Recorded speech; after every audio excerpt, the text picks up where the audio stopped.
JNU में काम करने वाले मजदूरों के साथ भेदभाव किया जा रहा है। यह आरोप है जेएनयू का। 13 दिसंबर को जेएनयू और एआईसीसी के तरफ से एक प्रेस कॉन्फ्रेंस का आयोजन किया गया, जिसमें प्रशासन और नए कॉन्ट्रैक्टर के खिलाफ कई आरोप लगाए गए। सबसे बड़ा आरोप है कि यहां काम करने वाले मजदूरों को जाति सूचक शब्दों से गालियां दी जा रही है। उन्हें वक्त से तनख्वाह नहीं मिल रहा है। जो कंपनी इस कैंपस में आई है वह इन मजदूरों से एक कागजात पर दस्तखत करवा रही है, जिस पर लिखा है कि वह किसी भी तरह का प्रोजेक्ट या हड़ताल नहीं कर सकते और न ही किसी तरह का यूनियन बना सकते हैं। इन सभी परेशानी को लेकर गोविंद नाम का सुपरवाइजर जब आवाज उठाया तो उसे नौकरी से निकाल दिया गया।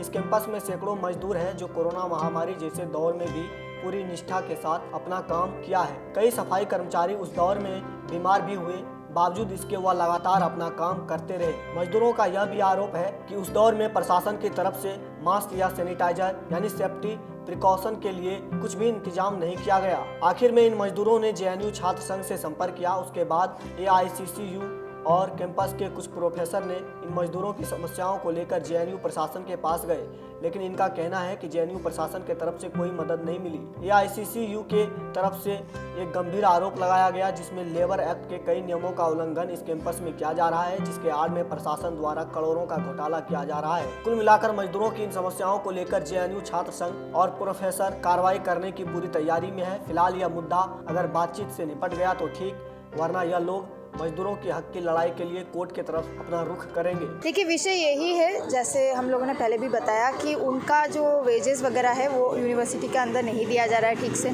अगर वो लोग अपने वेजेस के लिए या अपने हक के लिए या वर्किंग कंडीशन जो है यूनिवर्सिटी के अंदर अगर बात उठा रहे हैं तो उसके ऊपर उनको टारगेटिंग किया जा रहा है। उनका जो कॉन्ट्रैक्ट है उसको एंड कर दिया जा रहा है। तो नया जो कंपनी आया है सुदर्शन, वो भी इसी तरीके से एक बर्ताव कर रहा है, जबकि उनको बहुत अच्छे से पता है कि जो बहुत सारे वर्कर्स में वो लोग पढ़े लिखे लोग नहीं हैं, तो कुछ भी चीज़ फॉर्म के तहत उसके अंदर घुसा दे रहे, कोई भी क्लॉज की वो लोग गलती से साइन कर दे तो बाद में इनको टारगेट उस तरीके से कर पाए। जैसे कि ये बात भी बोल रहे हैं कि यूनियनाइजेशन ना करे, हड़ताल ना करे, जबकि ये सारे वर्कर्स का तो है ही, लेकिन संविधानिक ये सारे राइट्स हम सबके पास है कि हम लोग अपना हक के लिए अपना आवाज़ उठा सकते हैं। तो इस तरीके का टारगेटिंग के खिलाफ आज हम लोग बताना चाह रहे थे कि जेएनयू प्रशासन कैंपस के अंदर किस तरीके से वर्कर्स के साथ बिहेव करते हैं। चाहे वाइस चांसलर बाहर तो बहुत ट्वीट लिखते हैं फ्रंटलाइन वर्कर्स के लिए, लेकिन हमारे कैंपस के जो फ्रंटलाइन वर्कर्स हैं, हमारे कैंपस के जो कोविड वॉरियर्स हैं, जो सामने से रह के स्टूडेंट्स को सर्विस दिए हैं, टीचर्स को सर्विस दिए हैं, स्टाफ क्वार्टर्स में सर्विस दिए हैं, उनके साथ ये बर्ताव किया जा रहा है। एंड ये बात प्लीज़ हाईलाइट करने की ज़रूरत है। 4-4 महीने, 5-5 महीने एक वर्कर ऐसे हैं जिन्होंने अपना ब्लड बेच के पैसे, दिवाली के समय पे बोनस नहीं मिला या कोई तनख्वाह नहीं आया था 4 महीने का, तो अपना ब्लड बेच के पैसा इकट्ठा किया। मतलब कितना गैर कानूनी काम इस यूनिवर्सिटी पुश कर रहा है वर्कर्स को करने के लिए। मेरे सामने 6 नवंबर को दिवाली के दूसरा दिन भैया दूज होता है। सारे लोग ये कहते हैं कि 20-20 साल से हम यहाँ पर कार्य कर रहे हैं, हम ऐसे एक बार में आके आप मुझे कैसे निकाल सकते हो। जब इस चीज़ को हम लोग एग्री नहीं होते हैं और कहीं जाने से फिर कहते हैं कि तुम्हें मैं दूसरी जगह ट्रांसफ़र कर रहा हूँ, जब ये इस चीज़ को लिए हम लोग मना करते हैं तो वो लास्ट में तंग होकर जाते हैं और कहते हैं कि साले बंगी के बंगी ही रहोगे, तुम लोग कभी नहीं सुधरोगे, ठीक है। और वो यहाँ से चल देते हैं। ये पिछड़ी जाति के मजदूरों को टारगेट किया जा रहा है। जी सर, मतलब यहाँ से निकाला जा रहा है, धमकी दी जा रही है, इसलिए कि हमारे ये जो टेंडर हुआ है, इस टेंडर में उनका कहना है कि ये 0% पे है, जबकि जो कि मुझे मालूम चला है वो 5% पे दिया गया है।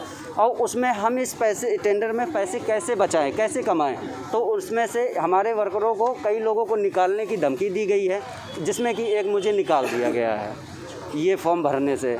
जेएनयू में कुछ देश के कानूनों का, लेबर लॉज का क्लियर वायलेशन चल रहा है, कास्टिस डिस्क्रिमिनेशन चल रहा है। पिछले 2 साल से जेएनयू में खास करके जो सफाई कर्मचारी हैं उनको महीने के बाद महीने काम करवाया जा रहा है, तनख्वाह नहीं दिया जा रहा है। इससे जेएनयू का सफाई कर्मचारी एक तरीके से कर्ज का जो विशियस साइकिल है उसके चक्रव्यूह में फंस गए हैं। जब वो अपना बात उठाते हैं, वो वाइस चांसलर के पास या लेबर ऑफिस में जाते हैं, तब उनको धमकाया जाता है कि तुम लेबर कोर्ट जाओगे।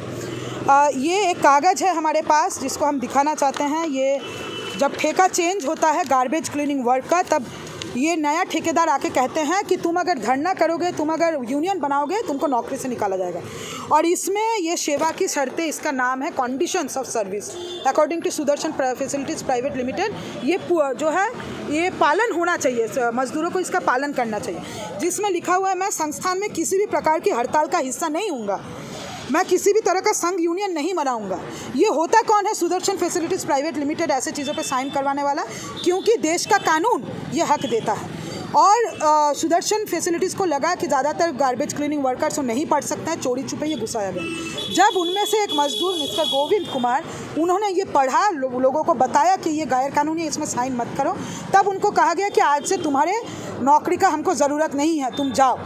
मेरा नाम अमित थोरात है, मैं JNU में फैकल्टी हूँ, इकोनॉमिक्स पढ़ाता हूँ। ये सिलसिला कई सालों से चल रहा है। जो हमारे सफाई कर्मचारी भाई बहन हैं, इनके साथ वैसा ही बर्ताव हो रहा है जैसा सदियों से किसी भी निचली जाति के लोगों के साथ इस देश में होता आ रहा है। और ये हम समाज में समझ सकते हैं, लेकिन एक सेंट्रल यूनिवर्सिटी में इसका होना गैर कानूनी तो है ही है, कम्प्लीटली अनएक्सेप्टेबल है। यहाँ पे टैक्स पेयर्स का मनी आता है, हम सब की तनख्वाहें वहाँ से आती हैं, तो इनके साथ ऐसा बर्ताव क्यों हो रहा है कि इनको कोविड के दौरान महीनों तक आप इनको सैलरी नहीं दे रहे। ये बहुत कम कमाते हैं, इनका घर का खर्चा, बच्चों की फ़ीस, खाना, रेंट देना। आप सोचिए कोविड के समय में जब अच्छे लोगों की नौकरियाँ चली गई, वहाँ ये लोग कैसे गुजारा करेंगे। जी, मैं खुद और मेरे 2 कोलीग्स JNU टीचर एसोसिएशन के हम गए, हम रजिस्ट्रार से मिले, हमने गोविंद की बात, सबकी बात रखी। उन्होंने कहा कि हम देखेंगे कि क्या किया जा सकता है, लेकिन पॉइंट ये है कि वो ये अपनी ज़िम्मेदारी ये कॉन्ट्रैक्चुअल पार्टी पे डालने की कोशिश कर रहे हैं। जबकि आप लॉ देखेंगे तो उसमें क्लियर है कि एज अ प्राइमरी एम्प्लॉयर ये सारी जिम्मेदारी JNU की बनती है। दे हैव टू इंश्योर ये सारे क्लॉजेस जो है वो कॉन्ट्रैक्टर फुलफिल करेगा। पे डाल रहे हैं, यानी वो गलती मान रहे हैं इस चीज़ को? नहीं, ये गेम चल रहा है। कॉन्ट्रैक्टर से बात करिए तो वो JNU प्रशासन पे डालता है, JNU प्रशासन से बात करिए तो वो कॉन्ट्रैक्टर पे डालता है। They are just trying to fool everyone.